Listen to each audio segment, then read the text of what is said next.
The broadcast is now starting. All attendees are in listen-only mode.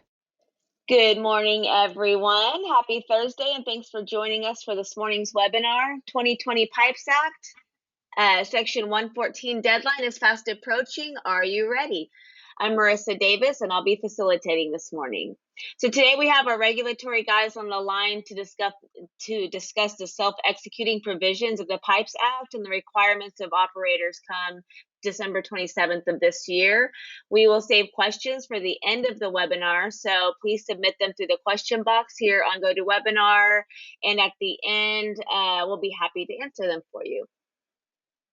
The host of today's webinar, G2 Integrated Solutions, provides responsive support and a comprehensive suite of asset integrity, engineering, GIS, field services, regulatory, and technology solutions that address asset performance through its life cycle. For more details on our services, please visit our website. So next up, I'll introduce you to our presenters today. First up, we have G2's Manager of Regulatory Compliance, Al Giordano. Al is a licensed PE with several years of experience in the energy industry and a focus on DOT regulatory compliance, regulatory audits, project management, and integrity management. Al has also served as a PHMSA inspector as well as a Marine Compliance Inspector for the United States Coast Guard. Next, we have Wally McGaughey. Wally is G2's Director of Regulatory Compliance here at G2. He has over 40 years of experience in the energy industry, and he specializes in consulting, inspections, audit support, and training. Wally is retired from the PHMSA Office of Training and Qualifications and is a frequent lecturer at state pipeline safety seminars, as well as other various industry organization functions. So with that, I will hand it over to these gentlemen. Good morning, all, and thank you for joining us this morning on this very important subject, the Pipes Act. If you're not familiar with, just a little history lesson here to begin with. It is the Protecting Our Infrastructure of Pipeline and Enhancing Safety Act, the acronym PIPES. Congress back in the 1969-70 timeframe created what is now PHMSA, the Pipeline and Hazardous Materials Safety Administration, under the Department of Transportation. The Office of Pipeline Safety is managed by that act. It gets its authority from there. The act authorizes PHMSA and was issued set to be reauthorized on a 4-year cycle. That always doesn't happen, but pretty much on a 4-year recycle, Congress reauthorizes the Pipeline Safety Act and adds language to it. In this particular case, the act gets its constitutional authority from under the Commerce Clause. And if you're on the legal side of the house, that's always been something that's been debated. Go ahead. So issued in December of 2020, Congress reauthorized PHMSA and the Pipeline Safety Law. When Congress sees fit occasionally, so how this works, the Pipeline Safety Act is issued by an agreement between the House and the Senate. It's published as a law, and it normally directs the Secretary of Transportation through the Office of Pipeline Safety to enact regulation for particular issues.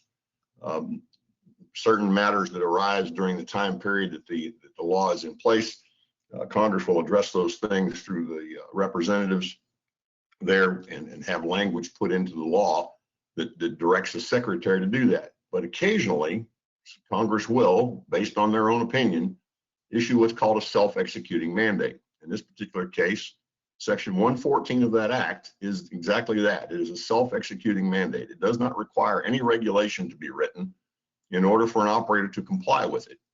And the primary focus of this self-executing section of the mandate is twofold. It is focused on two particular things. One is eliminating hazardous leaks. And then we'll talk about that in a little more detail going forward, but simply talking about the fact that you want to eliminate the possibility of hazardous leaks based on your operating history, based on your pipe materials that you have in the ground, based on known conditions that you've dealt with over the years. And of course, the second part of it is to minimize the release of natural gas into the atmosphere. Methane reduction has become a key topic and a point of focus for all of the environmental industry out there. And many of our energy companies are working diligently towards doing that, accomplishing that. Go ahead. So the 114 of the Pipes Act is not solely focused on leak detection. It's about leak prevention through advanced program management, and that's a fact. So if you have an operating system where you've got pipe material in the ground and you know over time that that material has indicated or demonstrated its ability to cause a release, they're going to expect you to make focus of that and pay attention to that and make plans to deal with those issues, those risks they are presented on your system. And it's applicable to all regulated pipeline operators. This is not exclusive to gas operators. Hazardous liquid pipelines, gas transmission and distribution pipelines, gas gathering pipelines, LNG facilities, and underground natural gas storage facilities are all being required to look at their inspection and maintenance programs and determine whether or not there's action they can take to increase their abilities to prevent leaks and enhance and improve their abilities to detect leaks when they occur. And I'll turn it over to Al. Thanks, Wally. So the big question is, as an operator, what do you need to do now? The primary mandate in Section 114 was that operators must revise all plans to address elimination of hazardous leaks, revise all plans to address the minimization of releases of natural gas, which does include natural venting, both planned and fugitive emissions, and then revise plans to address the replacement and remediation of pipeline facilities that are known to leak based on material design and in past O&M history. So with that being said, the mandate was very broad in that it specified that these things had to be done, but again, doesn't say how to do them. And so we're going to talk about that here for a little bit to kind of give you all some ideas based on some guidance we've seen, some information that we've gathered as far as how you can go about doing these things. So the biggest thing here is this is not again just a status quo review of your O&M and say, yep, we're good to go. We do what we need to do to prevent leaks on our system. PHMSA and the states are not going to be looking for, you know, the old check the box status quo. You know, it's really about leak prevention through the advanced program management, like Wally said. You know, all the requirements and the regulations, you know, really strive to keep the product in the pipeline, and it's more than just O&M. It's IMP, it's damage prevention, it's public awareness, it's construction. I mean, construction practices may have some inherent risk for leaks depending on the type of pipe, the weld, the location, seismic activity, you know, where the pipe is. So it's important that you realize this is a wholesale look at your programs and not specific on one thing or another. You know, PHMSA is looking for a robust program here that incorporates all of these different things. And then specific to operating history, you know, what does your risk profile look like? How many leaks have you had? Where have they been? Can you classify those leaks to a specific segment of pipe or type of material that you're using, or joining procedure that you're using, welding procedure? You know, can you identify that risk elsewhere on your program? So again, it's really important for operators to take a wholesale look and perform this what we call this comprehensive program alignment, and try to both qualify and quantify the risk for leaks, and then also again, the minimization of natural gas emissions, as well as the elimination of hazardous leaks. And so the next few slides, we're going to talk about some specific things for both gas and liquid pipelines. So operators really need to look to review such things as you know, procedures to prevent and mitigate vented and fugitive pipeline emissions, vented being intentional emissions, and then fugitive being unintentional emissions. These vented emissions can occur during repairs, maintenance, relief systems, and other controlled activities such as purging. You know, fugitive emissions would be something like a leak from a main, a leak from a meter, excavation damage. So again, it's about looking wholesale at the program and determining where you have releases of natural gas and how you can minimize those. So first things first, you should always review your existing program and see how you can integrate what you already have done. Now, most operators, almost all operators, are doing this type of work. We're already doing, advanced leak surveys. We're already doing, leak mitigation. We're doing repairs, as best we can. And so what PHMSA's intent here is in Congress's intent, I'm sorry, is to, again, see how proactive these programs are. A lot of operators' programs are reactive by nature. They don't usually do anything until something happens. And so PHMSA and Congress are trying to push the proactiveness as part of the self-executing mandate. And again, I'm going to hammer this home, review the operational history, make sure that you're looking at all possible situations where you can have emissions from your line. Tapping, purging, obviously those would be intentional ones. Telemetry, do you have telemetry on your system that vents gas after it takes measurements? If so, how do you quantify that? Your damage prevention, your public awareness, third-party damages, that would be your fugitive emissions if you have a line strike and a release. And then again, incorporating your maintenance programs, looking at patrolling, looking at leak surveys, repair and testing. What are your classifications for your leaks? How quickly do you have to go and repair these leaks? One of the things that we recommend is you take a real hard look at how you classify your leaks and then how quickly you go and actually fix them. And you'll see that some operators have leaks that, depending on the level of methane release, they go on for an inordinate amount of time.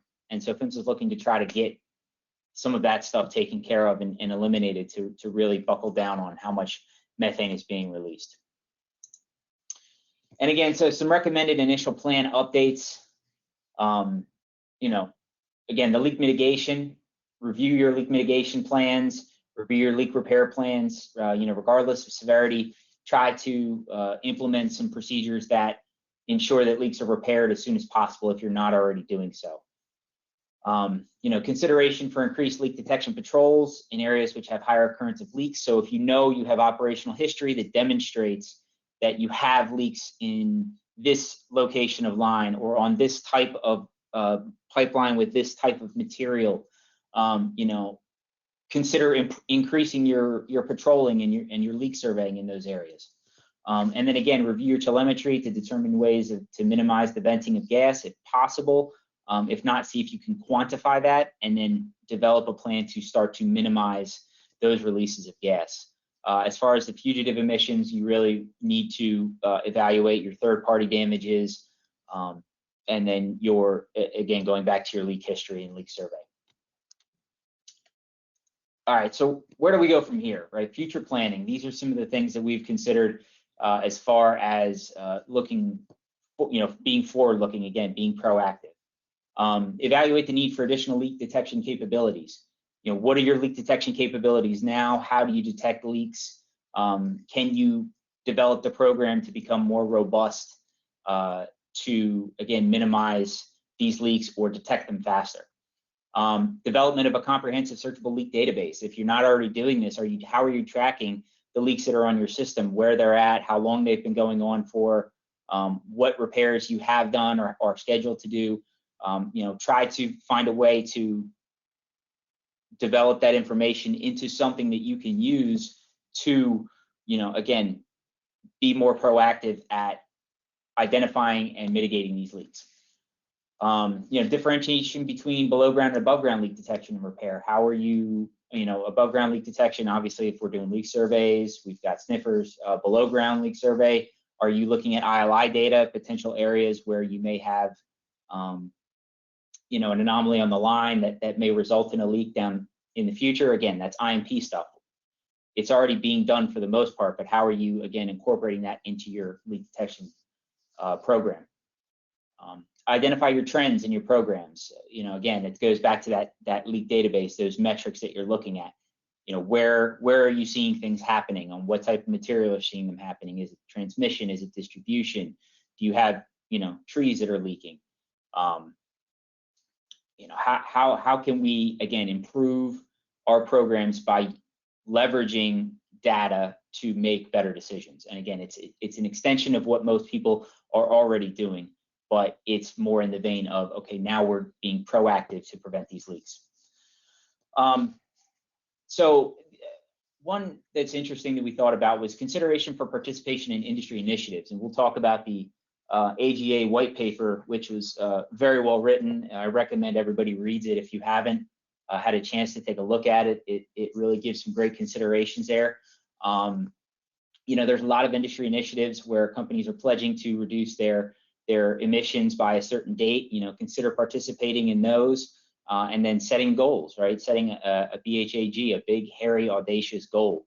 You know, that's a goal that's a long-term, you know, pie in the sky, real big, you know, focused goal that you want to try to achieve over, you know, a 5-year period or a 10-year period. So, you know, set that goal and consider what your steps are to look for that. And again, the integration of IMP, you know, we talked about that a bunch.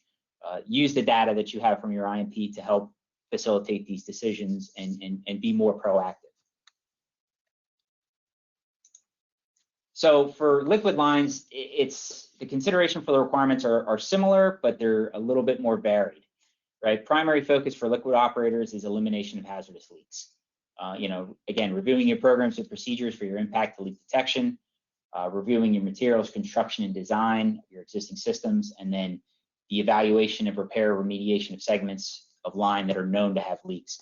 Again, the same focus, but with the liquid operators, a hazardous leak, you may not detect it immediately due to the size of the leak, the location of the leak, the sensitivity of your CPM program. There's a whole slew of variables that would impact your ability to find a leak. So again, taking a step back, looking at what you have on your system and determining the effectiveness of it. So again, initial plan updates, we're going to kind of take the same tact here. Look at your repair criteria. You know, is it sufficient to prevent future leaks? Review what's acceptable and what's not. Are you doing puck replacements? Are you installing sleeves? If you're installing a sleeve, what type of sleeve is it? Look at your repair requirements and determine if you can, you know, if you can make things again more robust, a little bit better to prevent leaks in the future. You know, look at your leak detection program. Look at your program and procedures and see, again, what your parameters are. How sensitive is your system? Some leak detection systems are over shorts and you have a variable of how many barrels that may come and go. Evaluate the sensitivity of that. You know, can your operators, can your controllers determine if there is a leak based solely on over shorts? If you have a CPM system, look at your modeling. How sensitive is your modeling? What is your throughput and what is the size leak that your system can really detect?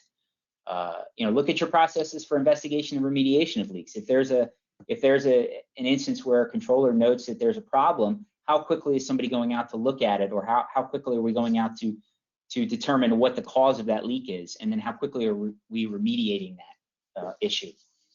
And then tracking of leak notifications. Again, that kind of goes back to the investigation of leak detection. If you have a leak, how quickly are you getting out to it? Same as gas, but you know, take a look at your O&M plan. Look at your patrols and your leak detection surveys. You know, compare to your leak history. Again, build that data. Utilize that data that you already have. You know, in a more meaningful manner. Again, to be more proactive in determining what you can do to eliminate leaks. And then again, determination of segments of line which need to be remediated or repaired. If you know you have a segment of line that's got a whole bunch of repairs on it, or if a segment of line that you know has had leaks multiple times due to third-party damage, due to corrosion, due to whatever, you know, you should be identifying those in your IMP. But again, it's being more proactive. That, you know, the risk profile should be elevated, and then looking at if you need to replace those lines. And again, looking at the material, looking at the design of those lines.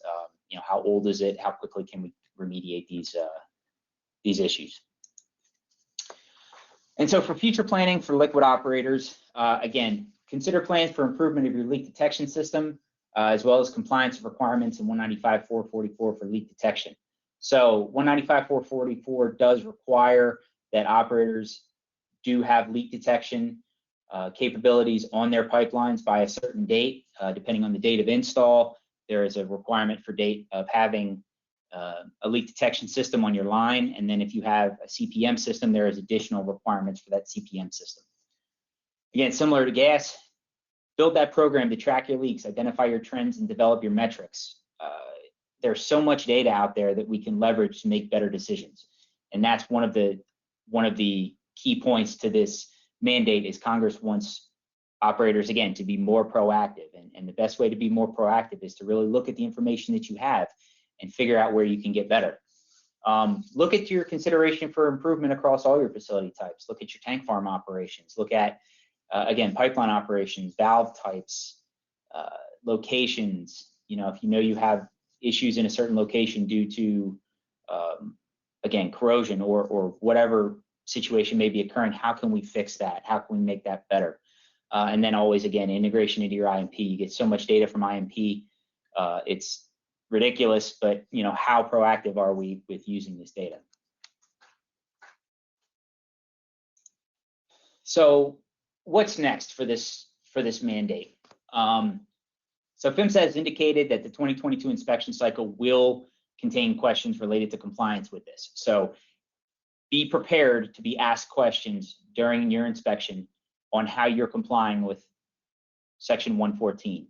And again, I want to reiterate that stating the status quo will more than likely not result in an acceptable answer. PHMSA is looking, again, to move more from the reactive state to the proactive state. So, you know, your status quo probably isn't going to cut it this time around. So you're really going to be looking for some holistic program changes. Again, developing those integrations, developing those procedures that you know, work more comprehensively together. What are your plans for improvement? You know, PHMSA is going to look and say, okay, you have this or you're doing this. How are you getting better at it? And the key word here is prevention, right? It's not reaction, it's prevention. PHMSA is looking to get operators to move into more of a preventative stance. And again, you should really plan for continuing development of these regulations. The mandate came out. I'm sure PHMSA and Congress will provide us with further guidance on what they're expecting. It may result in, after this first inspection cycle, they see what they get back and make some decisions, but plan for continuing development. The fact that it's a self-executing mandate, put it at the top of the priority list. It's coming. Please be prepared for it. That's really the statement we want to make today, is that, you know, as of December 27th, 2021, this mandate comes into effect. Don't wait to take action on this. It doesn't matter what type of commodity you're moving. Any regulated pipeline operator will be affected by the requirements in this PIPES Act. And so a couple resources to take a look at right now. Two of the best resources we have are the PHMSA Advisory Bulletin, where it provides a little bit of amplifying information, a lot of which we covered here today. And then again, I want to put another plug in there for the AGA white paper. It is a really, really well-written document that provides a lot of good insight as to some direction that gas operators can take. I haven't been able to find any information for liquid operators. I've reached out to a couple contacts to see if there's any guidance coming from API or any other industry group on liquid pipelines. And you know, if we find something, we'll be sure to make sure we get that out to everybody as soon as it's published. And so with that, I'll open it up to any questions. Again, we appreciate your time with us today. We hope this was informative. And again, we really just want to reiterate that you know, don't wait to take action on this. If you're doing something, it's better than doing nothing at all. So again, thank you for your time, and we'll open it up to any questions on the floor. Sure, we do have a couple questions, and you guys, if you have any questions, go ahead and submit them now. It says, are operators required to repair all leaks immediately on their systems based on this new regulation? So I'll take that one. Yeah. The mandate doesn't require that operators repair leaks immediately. It requires operators to take a look at their programs and determine where they can minimize releases to natural gas. So if the operator decides that a more robust repair cycle is required, then PHMSA is going to look for that operator to modify their plans and then actually take action on their plans, not just modify the plan and go back to the status quo. There is, again, there's no requirement for immediate fixes, but if you determine that you can perform fixes immediately, then, and you say you're going to do it, then that's what PHMSA is going to look to validate, is that you're actually doing what you say you're going to do. Okay. It says, what criteria would operators be expected to include in measuring line locating effectiveness? So as a method to prevent leaks, as part of a damage prevention program, line locating is probably one of the most important tasks being performed out on the pipeline right away. Ensuring that folks who are doing that work for you are qualified and able to do a good job and following the process and procedures. It's extremely important that operators track that program so that they can determine if there are folks doing line locates for them that are not being effective in their job. That would certainly be a method to enhance or improve an operator's opportunities to prevent leaks from occurring on their pipeline. So being aware of that information, tracking it, and making certain that they have good information, it would be an advance in their program. Okay. It says, will PHMSA expect to see a plan change document outlining changes and improvements? That's a fantastic question. PHMSA has not put out any guidance on what they expect to see from operators to date. The only thing that's been promulgated by PHMSA, again, is the advisory bulletin, but having something written down, a plan on how you will be attacking these requirements in the form of a Pipes Act procedure, or however you want to accomplish it, is a really good first start. I think it's important, again, to have something down as far as an action plan. It's, again, PHMSA hasn't stated that it's required, but it's absolutely a good place to start and then begin to integrate all of your programs together. Okay. It says, what is the volume release threshold to consider flaring for pigging? So at this point in time, I don't believe that there are any actually established thresholds. What would PHMSA be expecting for an operator to do in that regard? And I'm assuming we're talking about a gas pipeline here, but for flaring off natural gas, is there a way to improve the amount of gas that you're going to be releasing from what you are currently doing? I think would be a direction that you would want to go. So the whole concept of this self-executing mandate is the reduction of the release of product into the atmosphere, into the environment. So if you're looking to determine whether or not there's some threshold that you need to meet from a regulatory perspective, at this point in time, there is no guidance in that direction. But the recommendation in the mandate is look at that process that you currently have, and is there a way you can improve or reduce the amount of flaring or release of product that you're currently doing? I think would be the focus. Okay. It says section 114 calls for a review or update of your existing plan, but would a separate written plan be warranted? I think this is kind of related to that first question. A separate plan, again, documents that you've taken action to try to comply with the mandate. It's a good first step. Again, kind of what Wally was referring to and what we've talked about is how are you actually updating what you have in place to become more proactive? And we go back to the leak detection and leak survey on gas pipelines because it's easy to discuss. It's relatively simple to talk about. So again, you look at your repair criteria. How quickly are you repairing releases of natural gas that you found during a leak survey?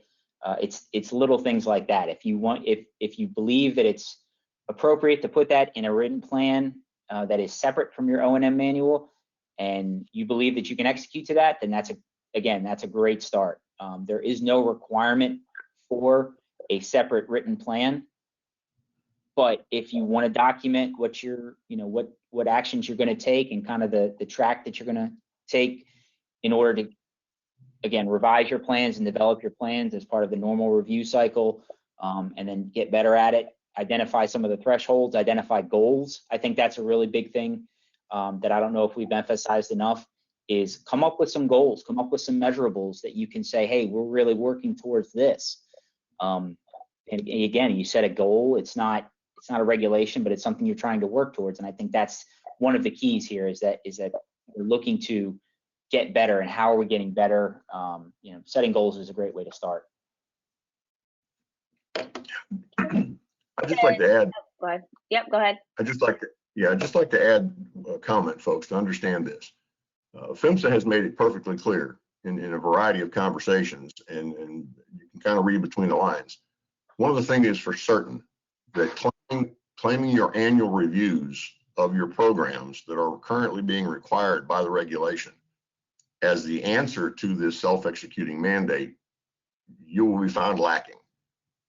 You most certainly need to go through and review each of these individual programs that you currently have in place, that you've met the regulatory requirements with, and see if there's ways you can improve those. That's what this mandate is asking you to do. Okay. It says, how does measuring line locating effectiveness factor into leak prevention? Yeah, I think it goes along with the previous question about leak detection and leak prevention with line locating. The effectiveness of that program will help establish whether or not your line locating program is working. If you can, at the very least, establish a percentage of performance of people doing line locates for you to determine whether or not the individuals are doing the job. And if you have a measure of that, you can determine what locators are actually being effective in locating your pipelines accurately and effectively, and making certain that those folks who are not, that they either get trained and better at their job, or they go find something else to do. Because not properly locating the pipeline can be disastrous. And I think it's one of the most upfront, relatively simple ways, not completely simple, but it's a very easy way to begin to determine whether or not there's a potential for a leak on your pipeline that you can eliminate. Okay. That is all the questions that we have for today. I hope you guys all enjoyed the presentation. If you think of questions later on, please feel free to just shoot me an email and I'll pass those along to Al and Wally. I will be sending out a copy of today's presentation as well as a link to the recording either later on this afternoon or maybe tomorrow. But so be on the lookout for that. And I hope you all have a great rest of your day, and I hope to see you back next time. Thanks for joining.